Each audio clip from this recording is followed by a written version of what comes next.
என் பெரிய மகா இருக்கிறா நெய்வேலியில், நான் இருக்கிற இந்த திருநெல்வேலியில். அவன் ஏதோ மருந்து எடுக்கிறாங்களாம் ஹோமியோபதி டாக்டர்கிட்ட. முருங்கைப்பூவை ஃபுட்டில் சேர்த்துக்க சொல்லியிருக்காங்க. என்ன பண்ணுது, நம்ம வீட்டில் நிறைய முருங்கைப்பூ இருக்குது, முருங்கை இலை இருக்குது. அதை எப்படி கொடுத்து விட முடியும் சொல்லுங்கள்? வம்பா போயிடாதா? இந்த கவலையில் உட்காந்துட்டு இருந்தேன். என் சின்ன மகா தான் சொன்னா, அம்மா இனியாட்ட கேளுங்க. இனியா இந்த பூவை எடுத்து ப்ராசஸ் பண்ணி அழகான லட்டுவாக எடுத்து செஞ்சு வந்து கொடுத்துட்டாங்க.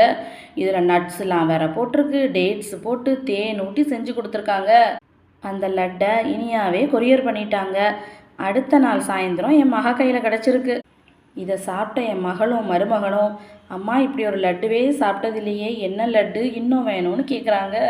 மருத்துவ பலனும் ஆச்சு, ஸ்வீட்டுக்கு ஸ்வீட்டும் ஆச்சு. இனியாவுக்கு தேங்க்யூ. தேங்க்ஸ் சொன்னால் மட்டும் போதாதுல்ல, அவள் சேனலை சப்ஸ்கிரைப் பண்ணிடுமா. பாய்.